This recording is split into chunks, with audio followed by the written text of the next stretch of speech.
Selamat pagi Mitra 104,6 FM, kembali bersama saya Shanti Putri tentunya dalam obrolan pagi untuk hari ini Jumat 9 Oktober 2020. Dan tentunya seperti biasa juga pada obrolan pagi kali ini kita akan mengobrol dengan asyik tentunya dan untuk menemani pagi hari pemirsa Radio Guntur.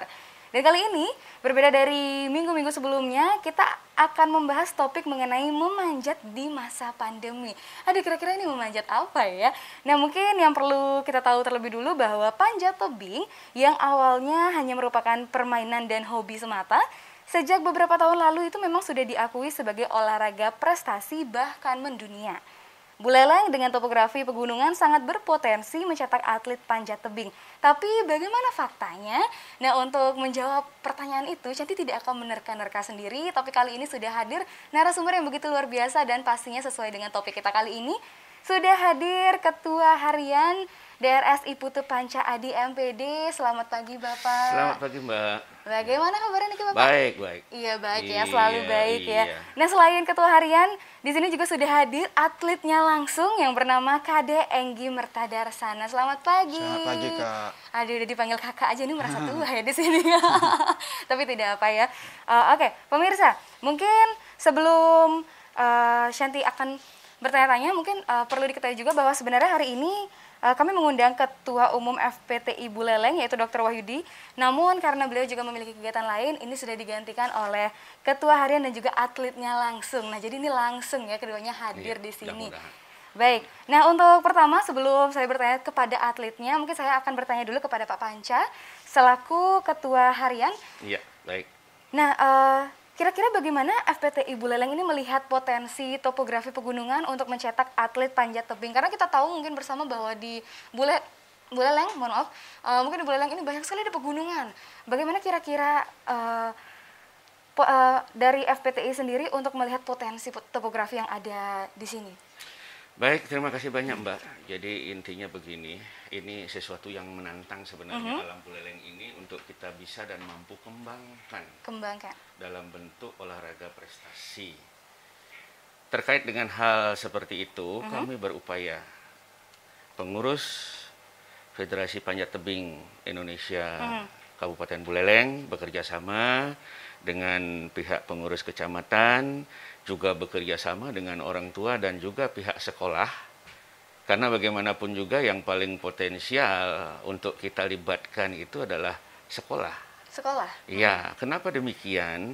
Karena pangsa pasar sekolah itu kan sudah pasti. Iya. Tinggal sekarang bagaimana kita bisa memotivasi, menggugah untuk bisa mewujudkan keinginan lahirnya atlet-atlet yang handal untuk panjat tebing Buleleng. Itu. Lalu untuk terkait bagaimana Pak melihat potensi topografi pegunungan sendirinya itu Pak? Kalau potensi topografinya sangat-sangat menantang, sangat baik, sangat bagus untuk kita kembangkan. Kita tahu sendiri bukan hanya Buleleng barangkali kan begitu. Bali pada umumnya mulai terbentang Karangasem, Bangli, Buleleng apalagi kita memiliki bentangan bukit yang sedemikian yang sudah kita tahu dan kita pahami bersama untuk kita jadikan sebagai landasan bagaimana memacu dan mengembangkan potensi yang dimiliki oleh alam Buleleng ini. Kita jadikan sebagai wahana untuk menumbuh kembangkan keinginan individu, atlet dan masyarakat Buleleng menyenangi alam ini melalui panjat tebing. Oke, jadi luar biasa juga ya topografi dari pegunungan yang ada di Buleleng ini. Sangat luar biasa. Baik, nah lalu berikutnya kira-kira nih bagaimana cara merekrut para atlet? Apakah mungkin mereka itu sudah dibina sejak usia dini maka langsung dimasukkan pada kelompok niki atau mungkin ada cara lain? Iya, yang terpasti rata-rata atlet yang kita bina itu kita bina sejak usia dini. Cara perekrutannya seperti tadi yang saya sampaikan, bagaimana kita bisa dan mampu mensosialisasikan ini untuk menarik minat para calon atlet. Pangsa pasar yang jelas yang paling banyak yang saya tahu itu adalah pihak sekolah. Makanya kita bekerja sama dengan Dinas Pendidikan, bekerja sama dengan pengurus kecamatan untuk bersama-sama. Sudah barang tentu juga kita tidak lupa para orang tua yang tertarik. Iya, Oke. kita bina, kita ajak, kita sosialisasikan ke sekolah-sekolah, begini loh panjat tebing ini kan begitu. Nah, syukur selama ini atlet yang kita miliki hampir 100% itu adalah anak sekolah. Oke, hampir 100% Iya. anak sekolah. Iya, anak sekolah. SD. Mereka itu datang, barangkali kakaknya dulu jadi atlet, jadi Ditawarin lagi orang tadi. tuanya. Kita tidak menawari, Oh, orang begitu, tuanya oke. datang mengantar, adiknya ikut, akhirnya lama-lama ya Tertarik. iya, Oke. mencoba, pengen, apalagi melihat kakaknya sudah punya prestasi. Oke. Membanggakan hasil yang didapat dari prestasinya itu. Jadi ketertarikan ini kita akhirnya jadikan sebagai bagaimana memompa semangat dan motivasi mereka untuk betul-betul mau menjadi atlet. Oke. Jadi intinya kita tidak pernah memaksakan, mereka kesadaran sendiri datang gitu. Oke, berarti timbul sendiri ketertarikannya Iya, seperti itu ya. ketertarikan barangkali mungkin dari mulut ke mulut, pernah melihat karena Secara kebetulan langsung, lokasi iya. latihan kita kan di Bonepatre dan juga di Taman Kota. Oke, Jadi di sana halayak itu kan seru banyak juga melihatnya. yang berolahraga, apalagi di Taman Kota. Iya. Tidak hanya berolahraga di sana kan. Nah, jadi mereka melihat, Oke. menyaksikan. Nah, dari situ barangkali salah satunya ketertarikan itu untuk Oke. muncul. Berarti itu mungkin hampir 100% itu dari sekolah, mungkin dari Iya. ekstrakurikulernya seperti itu ya Bapak ya. Iya, Tapi betul. mungkin ada sepersekian persen itu dari mana saja? Masyarakat umum kah? Masyarakat umum kalau saya boleh bilang tidak terlalu banyak Tidak ketertarikan terlalu masyarakat, tapi ada. Oke, ada. Melalui mereka setiap hari menyaksikan, tapi paling tidak kehadiran mereka juga di tempat latihan dalam artian di lapangan itu sangat-sangat antusias untuk mensupport anak-anak yang sedang latihan. Oke, berarti hampir 100% itu dari sekolah dan sepersekian persennya itu dari Iya. masyarakat umum seperti Iya. itu Bapak ya. Nah, mungkin tadi sudah kita bicarakan tentang atlet-atletnya, sekarang kita tanya dulu kepada atletnya langsung. Nah, kira-kira nih Enggi ya. Enggi ini kenapa sih tertarik untuk mengikuti kegiatan panjat tebing ini? Karena kan mungkin orang-orang itu melihat, aduh ini serem banget kalau harus manjat-manjat, tapi Enggi tuh berniat untuk mengikuti ini. Kira-kira kenapa tertarik? Pertama itu karena hobi. Hobi? Ya, dari SD saya Oke. hobinya manjat-manjat pohon. Ternyata berpotensi juga menghasilkan Iya. prestasi Iya. manjat-manjat Iya. pohon itu Iya. ya. Dari Oke. sana terus diajak sama teman Mhm, ke tempat latihan. mhm. Terus ya jadinya ikut. Oke, berarti tertariknya itu tuh karena memang dari hobi sendiri Iya, hobi gitu ya. sendiri, iya. Oke, berarti dari SD itu sudah mulai bergabung Ya, dengan dari kelas 5 dari kelas 5. SD. Sekarang sudah kuliah semester 1. waduh, ini udah berapa tahun ya Pak? Ya udah berapa sih? 6, 7, 8 tahun atau 7 tahun? Ya bertahun-tahun lah ya. Kurang lebih ya. Oke, berarti ini cukup menarik, bukan cukup lagi, tapi memang sudah sangat menarik ya Bapak ya, karena dari Enggi sendiri saja sudah bertahan sekian tahun untuk tetap berada di sini. Berarti memang kegiatan ini sungguh luar biasa. Nah, lalu kira-kira dari kejuaraan yang pernah diikuti oleh Enggi sendiri, kira-kira apa saja selama ini?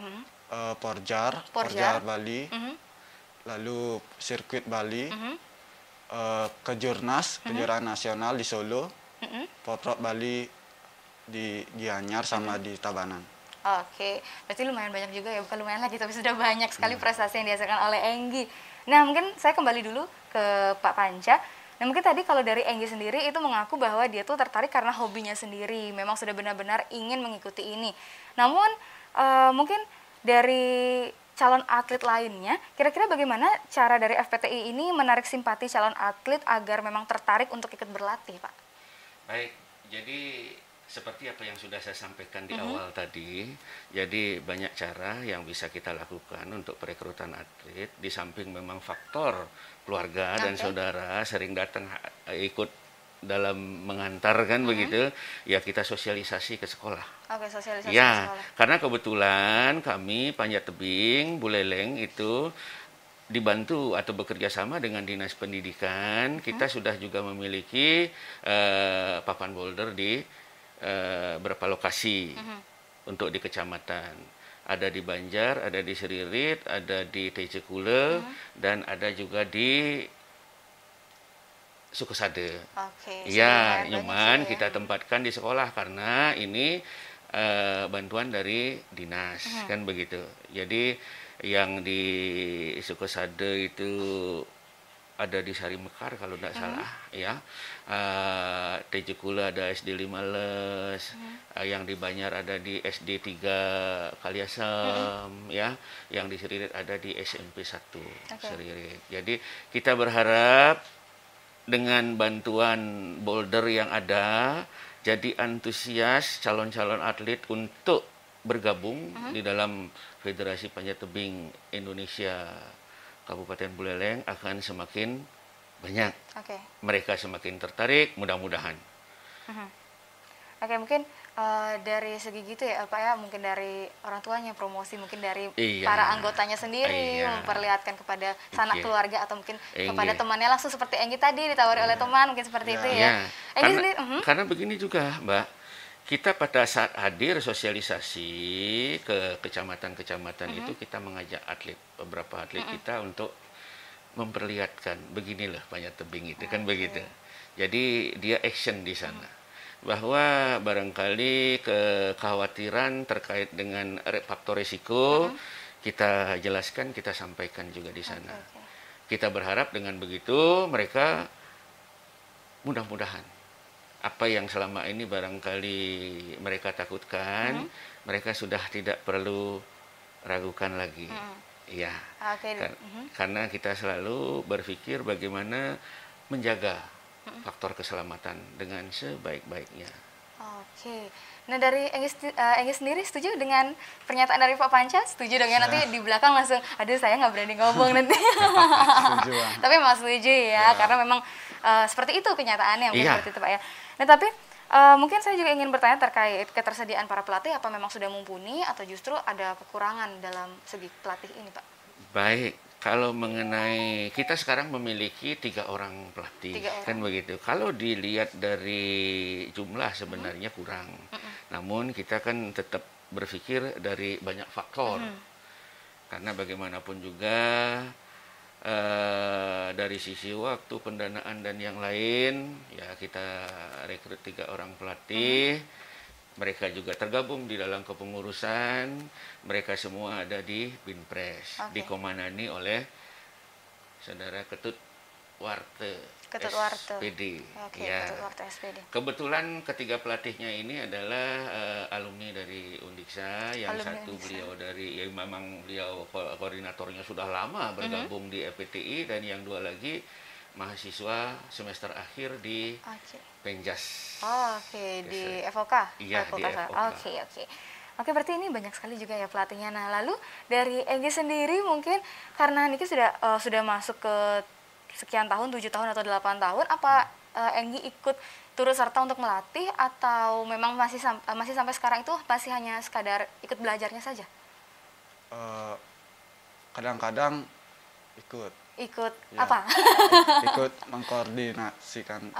Ikut mengkoordinir seperti Jadi boleh mungkin saya tambahkan. Iya, silakan Pak. Jadi Saudara Enggi, kami memang lebih fokuskan tetap berlatih, namun tetap juga kita mohon juga bantuannya untuk ikut mengawasi. Tetap di bawah koordinasi dari pelatih langsung. Iya. Mungkin itu tadi ya, karena mungkin banyak sekali kan jika ekstrakurikuler atau mungkin seperti yang lainnya, pasti itu dari turunan kakak kelasnya atau mungkin dari kakak kelasnya langsung yang ikut turun mengajari dari adik-adik kelasnya, mungkin seperti itu. Bisa jadi. Bisa jadi seperti itu. Bagaimana dengan ketersediaan sarana dan prasarananya Pak? Mungkin tadi sudah sempat dikatakan bahwa di tempat ini sudah ada sarana dan prasarananya, tapi apakah memang sudah lengkap atau justru masih kekurangan Pak? Kalau berbicara masalah sarana prasarana, ini yang ya boleh saya katakan ya sesuatu permasalahan yang klasik lah yang saya katakan ya. Karena untuk dipanjat sarana kita miliki dan itu standarnya, khususnya yang ada di Kota Singaraja ini, yang di Buan Patre ya. Kita standarnya sudah internasional ya. Dari semua yang diperlukan di sana standar mengikuti standar internasional, dan ya sudah barang tentu untuk mendapatkan barang itu sedikit susah, harus ke luar pesan dan segala sesuatu, dan harga yang lumayan kan begitu. Nah, untuk tadi yang saya katakan yang 5 boulder yang ada ya memang masih jauh dari standar. Oke. Namun apapun itu kita tetap apresiasi bahwa dengan keberadaan itu paling tidak akan membantu dan sangat-sangat membantu untuk sarana prasarana latihan atlet di kecamatan. Ya, itu yang saya bisa sampaikan. Karena sarana prasarana kan ada yang sarana prasarana yang kami siapkan dari federasi kan begitu, dan ada juga dari individu yang harus memiliki itu. Oke, kalau boleh tahu apa saja? Nah, suatu Seperti, contoh ya sepatu panjat. Sepatu panjatnya. panjat. Apakah yang dipakai di Studio Gempol Bukan. 38 ini? Oh, bukan. Ya, ini sepatu Beda ya? untuk latihan fisik. Oh, oke. Berarti antara latihan Ya. fisik dan juga latihan memanjatnya sendiri Ya, itu lain. berbeda ya? Ya. Oke, kalau boleh tahu itu sepatu panjat itu seperti apa? Itu kayak karet. Oke, Ya, oh karet. iya, oke. Berarti agar menjaga gini juga ya, Iya. Pak ya. Oke. Nah, selain sepatu panjat ada lagi Harnas, kalau harness. webbing, Itu istilah apa ya? Ya, pengaman Oke, tapi- untuk di pinggang. ya, ini Oke. untuk yang dipinggang ya, untuk Oke. menjaga Ya, keselamatan. Oke, berarti hanya tiga itu atau mungkin ada lagi komponen yang harus dimiliki oleh pribadi masing-masing? Chalk bag, Cok, ya untuk kantong. gini Aha. magnesium seperti Magnesium. Oh, kapur oke, tuh. oke. pakai Yang magnesium. biasanya Ya. ditaruh di tangan itu ya, Ya. Pak ya? Ya, Oh, supaya oke, tidak. Oke. Ya, seperti tepung-tepung itu kan ya? Iya. Oke. Itu Sianti sedikit tahu tentang itu. Oke, selain itu ada lagi? Ya, itu aja. Oke, itu aja. Tapi FTI Buleleng sudah menyediakan. Oh, berarti ini mungkin harus disiapkan oleh individu tapi sudah disediakan Sudah, ya, lebih dulu sudah disiap. oleh. Oh, oke, ini berarti bagus sekali Kita juga sebenarnya ya. sudah siap, namun ya selanjutnya kita berharap juga yang memang sudah memiliki kemampuan untuk mengadakan alat-alat yang barangkali untuk keperluan pribadi, kita sarankan kan begitu. Karena gimana pun juga ini jumlah atlet yang kita bina itu kan tidak hanya 1-2 orang, banyak. Banyak. Sehingga akhirnya barang yang ada yang terbatas itu bisa juga dipergunakan yang lain. Oke. Iya. Bagi yang sudah memiliki pribadi ya mereka kan tidak perlu lagi akan memakai alat yang ada Yang di ada. federasi. Nah, oke, berarti mungkin yang sudah punya langsung memakai itu saja, Iya. tapi yang mungkin belum punya atau mungkin sulit untuk memiliki sendiri disediakan langsung seperti Akan itu. lebih bagus karena bagaimanapun juga dia pribadi bisa merawat barangnya dengan Iya. baik, kan begitu. Ya biasanya juga kalau udah minjem punya orang kadang ada Iya. aja negatifnya gitu ya Pak ya. Iya, orang banyak Oke. kan. Selanjutnya nih Bapak. Nah ini juga mungkin selain dari Enggi ada juga nih berita yang saya dengar bahwa ada atlet dari FPTI Buleleng itu atas nama Desa Rita sekarang itu sedang mengikuti pelatnas di Jakarta. Iya. Itu benar Bapak? Benar. Benar ya. Nah lalu kira-kira bagaimana kabar dari Desa Rita itu Bapak, dan sekarang ini kejuaraan apa yang sedang diikutinya? Baik, yang akan diikuti untuk ya? Desa Rita itu kabarnya benar. Yang bersangkutan dipanggil oleh Federasi Pusat untuk mengikuti pelatnas jangka panjang persiapan nanti Olimpiade Tokyo. Olimpiade Tokyo. Iya, mari sama-sama kita doakan mudah-mudahan atlet kita Desa Rita bisa lolos untuk diberangkatkan ke Olimpiade tersebut. Sekarang atlet bersangkutan lagi konsentrasi di Jakarta latihan, dan memang ya di sana kan tahu sendiri agak ketat namanya pelatnas, konsentrasi full untuk latihan. Kita juga dari Pengkap tidak berani terlalu sering mengganggu karena kita juga tidak tahu jam berapa desa pegang HP kan Iya. begitu. Karena semuanya sudah diatur oleh pihak Federasi Pusat melalui panitia pelatnasnya. Iya. Oke, berarti ini semacam karantina yang memang Betul, bawa betul. HP pun itu susah ya? Iya, iya. Oke. Berarti memang persiapannya pun harus matang seperti itu ya Iya. Pak ya? Nah mungkin berbicara tentang persiapan nih Pak. Antara Pak Panca atau mungkin dari Enggi sendiri, kita tahu sama-sama bahwa sekarang itu kita sedang menghadapi yang namanya pandemi, Iya. virus corona.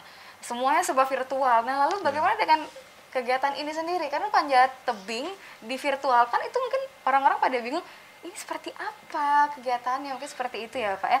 Mungkin bisa dijelaskan juga bagaimana FPTI Buleleng ini melakukan latihan saat pandemi, apa memang akan mengikuti menempuh cara juga secara virtual saja atau justru ada kegiatan lainnya di balik itu, karena kalau kita bicara tentang virtual itu pasti kurang seru mungkin seperti itu ya Pak ya. Betul, betul. Aha.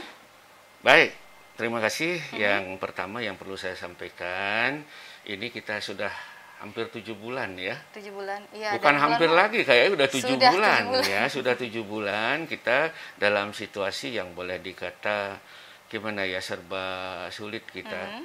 Tidak berani memastikan, menentukan.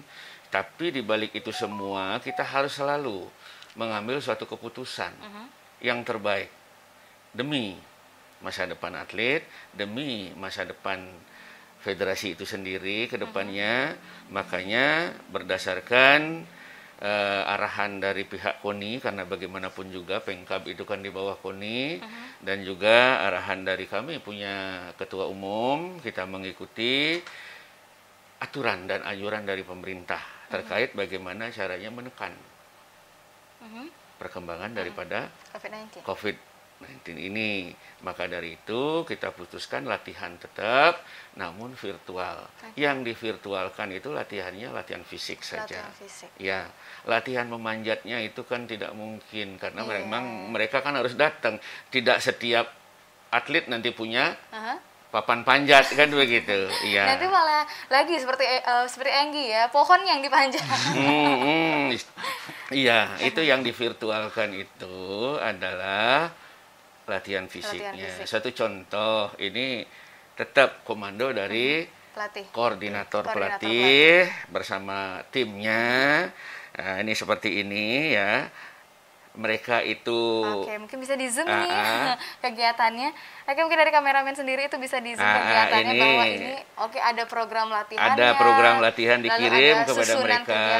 Iya, Hmm. melalui kita kan punya namanya grup juga, grup atlet, grup WA atlet. Jadi program dikirimkan, selanjutnya ini direspon oleh atlet. Nah, ini responnya dia sebentar ya.